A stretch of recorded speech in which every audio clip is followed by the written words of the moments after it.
Segundo passo. Viemos a acreditar que um poder superior a nós mesmos poderia devolver-nos a sanidade. A partir do momento em que lê o segundo passo, a maioria dos novos em AA enfrenta um dilema, às vezes bastante sério. Quantas vezes os temos ouvido reclamar? Olhem o que vocês fizeram conosco. Convenceram-nos de que somos alcoólicos e que nossas vidas são ingovernáveis. Havendo-nos reduzido a um estado de desespero absoluto, agora nos informam que somente um poder superior poderá resolver nossa obsessão. Alguns de nós se recusam a acreditar em Deus.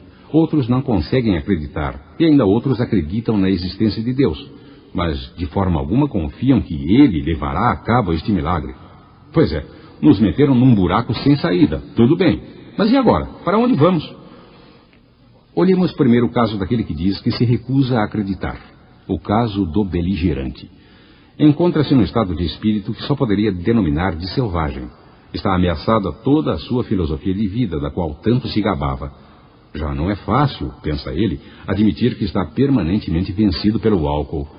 Mas agora, ainda ferido por esta admissão, ele enfrenta algo realmente impossível. Gosta de abrigar a ideia de que o homem, elevado tão majestosamente de uma simples e primitiva célula, é hoje a ponta de lança da evolução e, portanto, o único Deus que ele conhece. Precisa renunciar a tudo isto para se salvar? A esta altura, seu padrinho em AA geralmente se põe a rir. E isto, pensa o recém-chegado, é o fim da picada. Pelo menos o começo do fim. E é mesmo. É começo do fim da sua vida anterior e o começo da sua entrada para uma nova vida. Seu padrinho provavelmente lhe diz: calma, calma, o obstáculo que você deverá saltar não é tão alto quanto parece. Pelo menos para mim não foi. E nem o foi para um amigo meu que antes era vice-presidente da Sociedade Ateia Americana. Ele o superou tranquilamente. Bem, diz o recém-chegado, sei que está contando a verdade. Sem dúvida é um fato que AA está cheio de gente que antes pensava como eu. Mas como, nestas circunstâncias, pode alguém ir com calma? É isso que eu quero saber. É uma boa pergunta mesmo, concorda o padrinho. Acho que poderia lhe dizer como se acalmar, e nem terá que se esforçar muito. Faça o favor de escutar estas 3 afirmações. Em primeiro lugar, Alcoólicos Anônimos não exige que você acredite em coisa alguma. Todos os 12 passos são apenas sugestões. Em segundo lugar, para alcançar a sobriedade e para manter-se sóbrio, não é preciso aceitar todo o segundo passo de uma vez.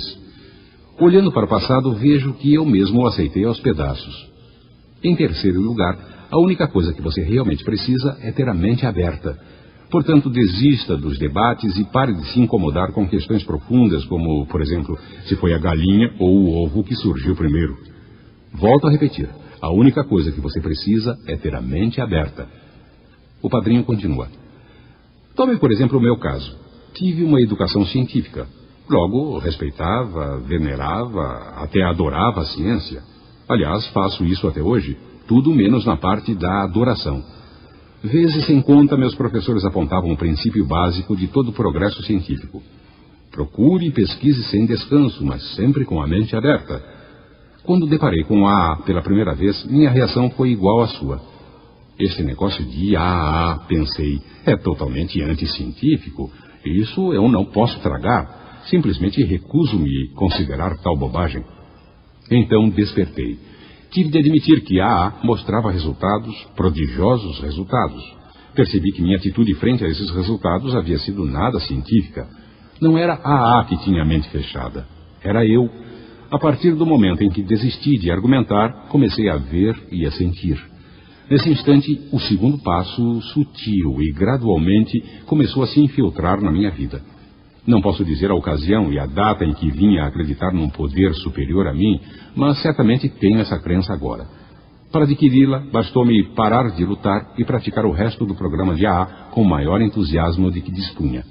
É claro que isso não passa da opinião de uma pessoa, baseada na própria experiência.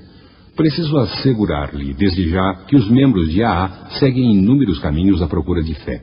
Se não interessar aquele que lhe sugerir, certamente descobrirá outro que lhe convirá, se ficar atento.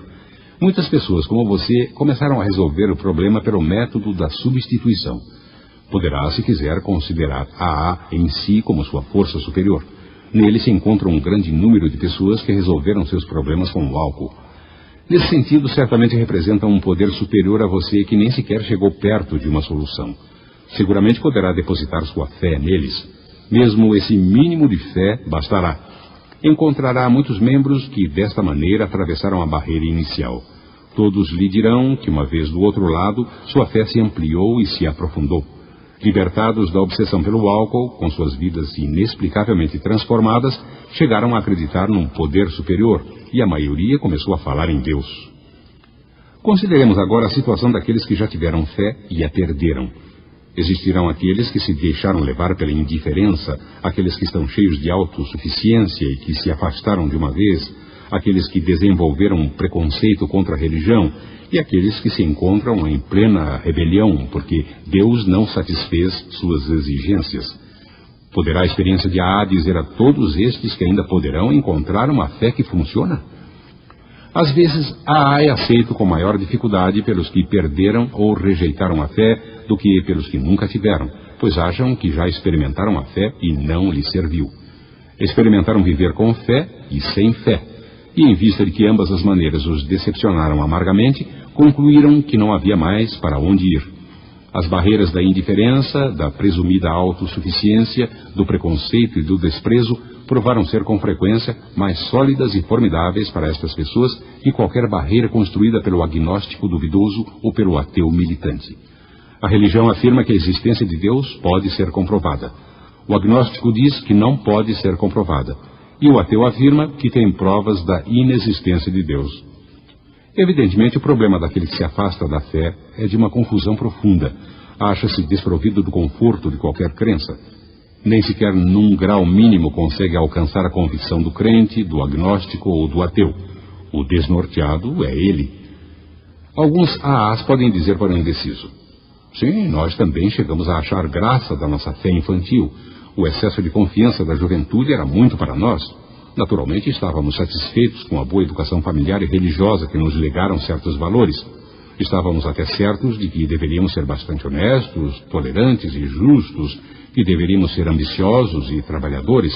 Estávamos convencidos de que estas simples regras de justiça e decência seriam suficientes. Ao começarmos a obter certo êxito material, baseados apenas nesses atributos comuns, achávamos que estávamos ganhando no jogo da vida. Estávamos estimulados e isto nos fazia felizes. Por que nos preocupar com abstrações teológicas e deveres religiosos ou com o estado de nossas almas na terra e no além? Bastava-nos o aqui e o agora.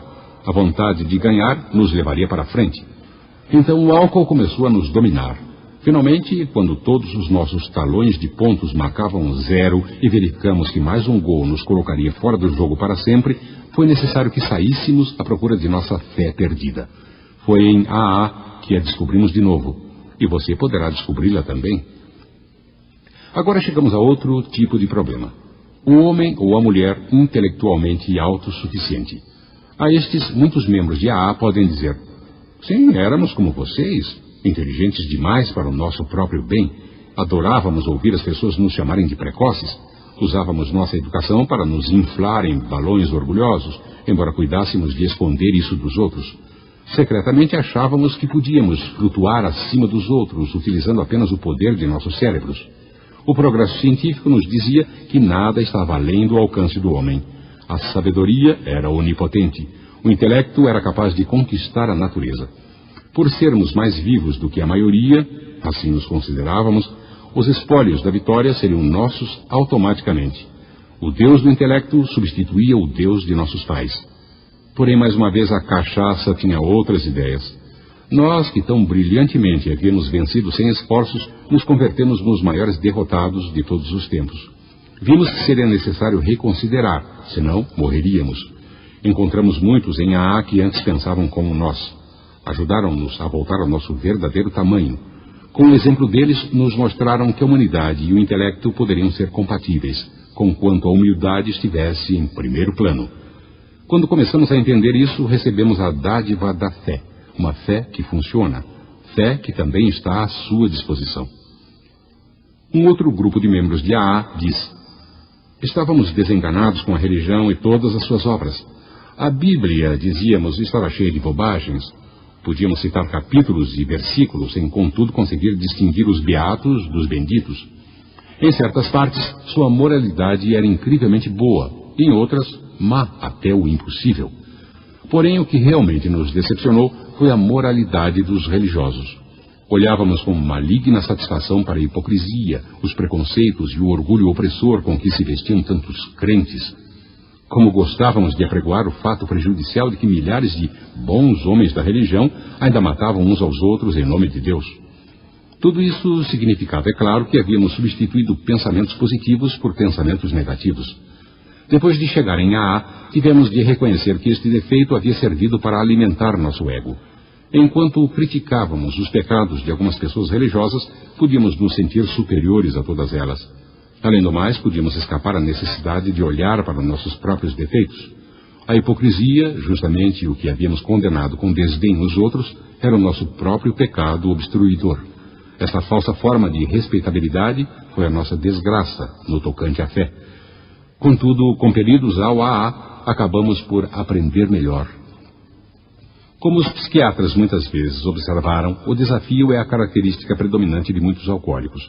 Não é, portanto, de se admirar que muitos de nós tenham passado bastante tempo desafiando o próprio Deus. Às vezes, era porque Deus não nos entregara as coisas boas da vida que encomendáramos, da mesma maneira que uma criança que sempre quer mais faz uma relação sem fim de encomendas para Papai Noel. A maior parte das vezes, contudo, havíamos deparado com uma grande desgraça que, ao nosso ver, nos havia acontecido porque Deus nos havia abandonado. A moça com a qual queríamos casar se interessa por outro. Rezamos a Deus para que ela mudasse de opinião, mas não mudou. Rezamos para ter filhos saudáveis e ganhamos filhos doentes, ou então não conseguimos ter filho algum. Rezamos por melhorias nos negócios e não vieram. Nossos entes queridos, dos quais muito dependíamos, foram levados por atos de Deus. Então nos convertemos em bêbados e rezamos a Deus para que nos salvasse. E nada aconteceu. Essa era a falha mais impiedosa de todas. Para o diabo com este negócio de fé, dizíamos. Quando encontramos a AA, nos foi revelado o erro de nossa rebeldia. Em nenhum momento havíamos pedido para saber qual seria a vontade de Deus para conosco. Ao contrário, vivíamos dizendo-lhe o que deveria ser. Reconhecemos que nenhum homem poderia acreditar em Deus e desafiá-lo ao mesmo tempo. A crença significava confiança e não o desafio. Em AA, vimos os frutos dessa crença. Homens e mulheres salvos da última catástrofe do álcool. Vimos-los enfrentar e superar suas dores e suas provas. Vimos-los aceitar com calma situações impossíveis, sem o desejo de fugir ou de recriminar. Isto não era apenas fé. Era uma fé que funcionava sob todas as condições. Logo concluímos que, fosse qual fosse o preço da humildade que tivéssemos de pagar, nós o pagaríamos. Agora, tomemos o cara cheio de fé, embora cheirando a álcool. Ele se considera devoto. Suas observâncias religiosas são cuidadosas. Tem certeza de que ainda acredita em Deus, embora suspeite que Deus não acredita nele. Faz promessas e mais promessas para não beber. Após cada uma, não só volta a beber, como também se comporta pior do que antes. Tenta valentemente lutar contra o álcool, implorando pela ajuda de Deus. Mas a ajuda não vem. Então o que se passa com ele?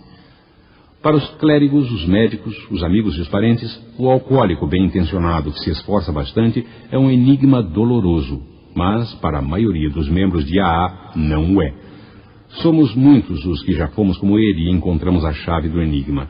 Esta chave tem que vir com a qualidade da fé e não com o volume da prática religiosa. Esse foi o nosso ponto cego. Acreditávamos ser humildes quando não o éramos. Considerávamos haver praticado a sério nossas religiões, conquanto, após uma apreciação honesta, reconhecemos que havíamos sido apenas superficiais.